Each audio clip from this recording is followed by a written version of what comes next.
Close your eyes. Now imagine you are standing on the edge of a city that should not exist. Not in this climate, not on this land. Around you, dust, heat, and wind that cracks the lips. The kind of sun that punishes anything green. And yet, in the center of it all, you hear water. Not a trickle, a flood of sound, spilling, splashing, falling from level to level like a mountain stream. You step forward. Above the streets rise terraces stacked toward the sky, layers of stone and brick supporting living soil. Trees sway where no trees should survive. Vines hang like curtains. Flowers bloom where flowers should not bloom. A garden, suspended over the desert. A miracle. A legend. And here's the problem. We don't know if it ever existed. This is the Hanging Gardens of Babylon, the most famous wonder that might be missing from history itself. Tonight, we're not just chasing a monument, we're chasing a ghost. Welcome back to our journey through the 7 wonders of the ancient world. In the last episode, we stood before the Great Pyramid stone certainty, massive and undeniable. But Babylon is the opposite. Babylon is a name that echoes louder than its ruins. It was one of the greatest cities of the ancient world, located in Mesopotamia, between the rivers that made civilization possible, the Tigris and the Euphrates. A place where power was measured in walls, temples, and ambition. Ancient writers described Babylon as a city of impossible scale. Wide processional roads, towering gates, palaces and temples that pushed upward like stairways to heaven. And somewhere in that city, they said, was a wonder so beautiful it felt like an insult to the desert. The Hanging Gardens. But were they real? If they were, who built them, why, and how did they keep them alive? And if they weren't, then why did the world believe in them for over 2,000 years? Let's open the second chapter of our series. The most famous story begins with a king. His name is often given as Nebuchadnezzar II, ruler of the Neo-Babylonian Empire, one of the most powerful monarchs of his era. The legend says he married a woman from a greener, more mountainous land, often described as a Median princess. And she missed her home. She missed hills, trees, cool air, the color green. So the king decided to do the impossible. He would build her a mountain inside a city of dust. Not as a metaphor, not as poetry. An actual elevated garden, terraces rising like steps, planted with trees and flowers, watered by engineering so advanced it looked like magic. It's the kind of story that survives because it feels human. Not conquest, not greed, just longing, just love. But here's the uncomfortable truth. This romantic origin story is not confirmed by Babylonian texts we have today. It may be based on later traditions, stories told by people who wanted the wonder to have a heart. That doesn't mean it's false. It means we have to treat it as a legend, until evidence makes it solid. So if the love story is uncertain, what do we actually have?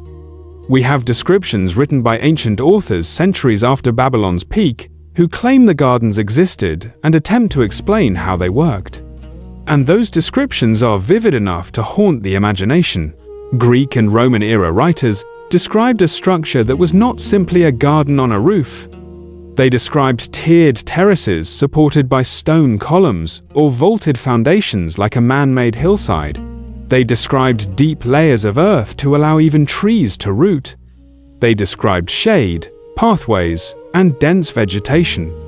Most importantly, they described water raised from a river and distributed across the terraces.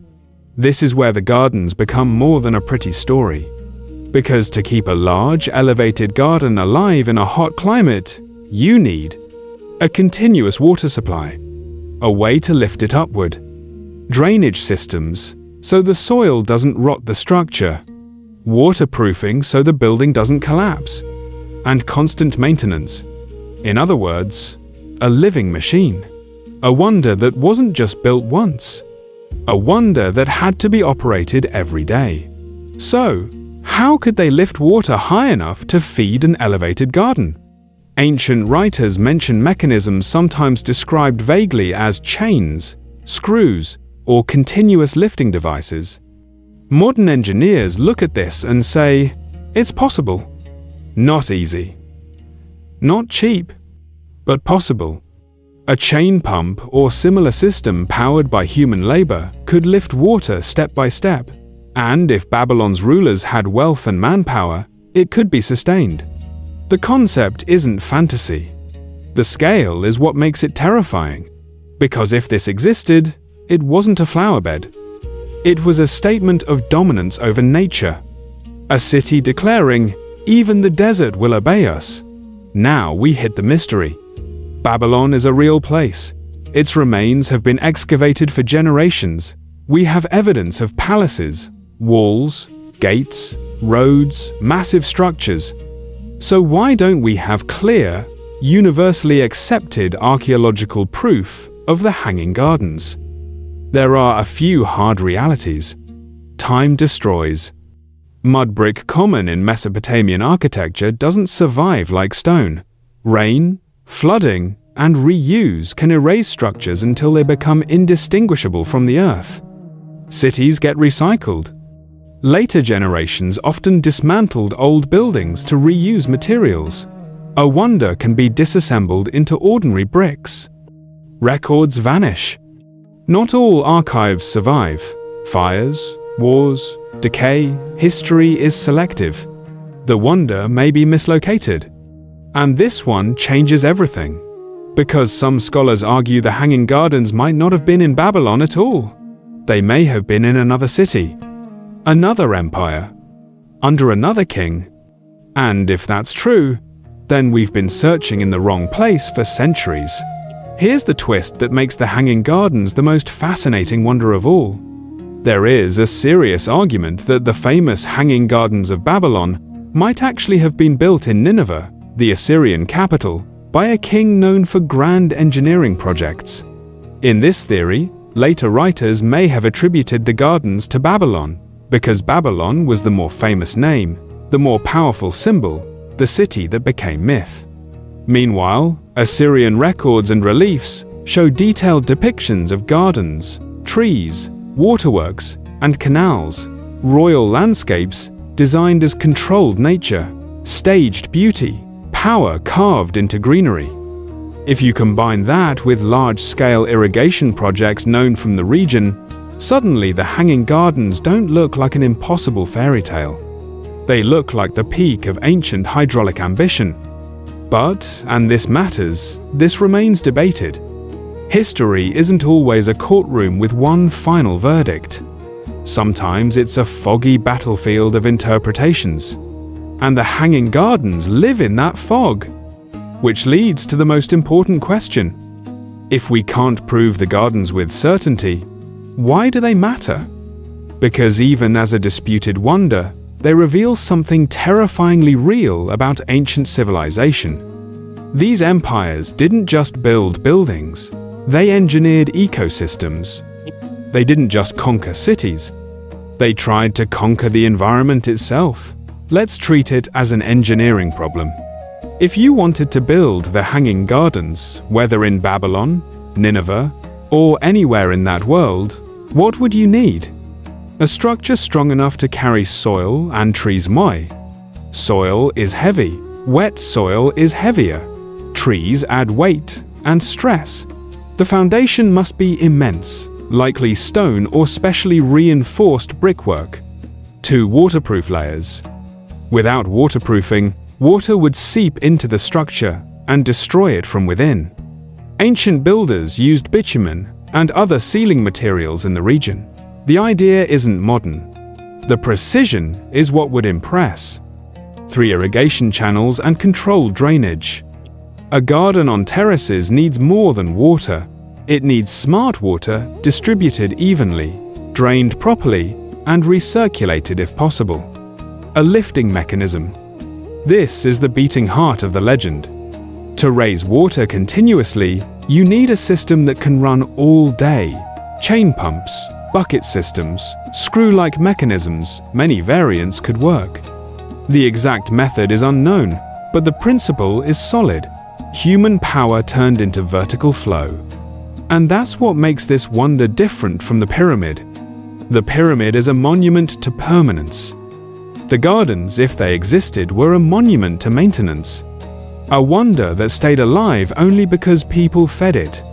Every day, water carried upward like blood to a heart. Stop the pumping, and the wonder begins to die. Which means the Hanging Gardens weren't just architecture. They were a living performance of imperial control, a daily ritual of power. So, why did the Hanging Gardens become one of the 7 wonders? Because it hit something deep in the human brain. We fear deserts. We worship gardens. We see green as survival. A massive garden in an arid land feels like a miracle even today. And in the ancient world, without modern pumps, without engines, it would have looked supernatural, but also political.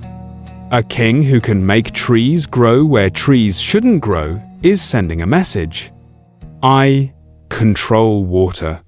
I control life. I control the future. That is why the Hanging Gardens, real or not, became immortal. Even if the stones are gone, the idea survived. And in some ways, the idea is the true wonder.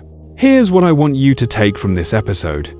The Hanging Gardens of Babylon are not just a mystery of archaeology.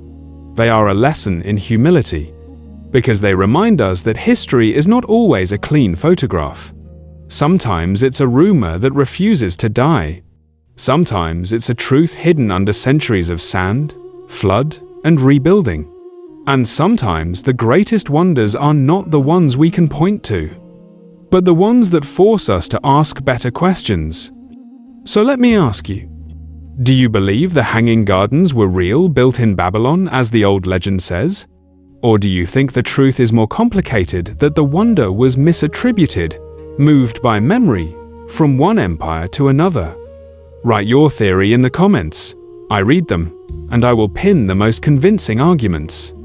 And if you're following this series, subscribe and turn on notifications, because next, we leave the rivers of Mesopotamia and travel toward a city of gods and marble. A place where beauty was not a luxury, but a weapon. Next episode, the Temple of Artemis at Ephesus. Until then, stay well and stay curious.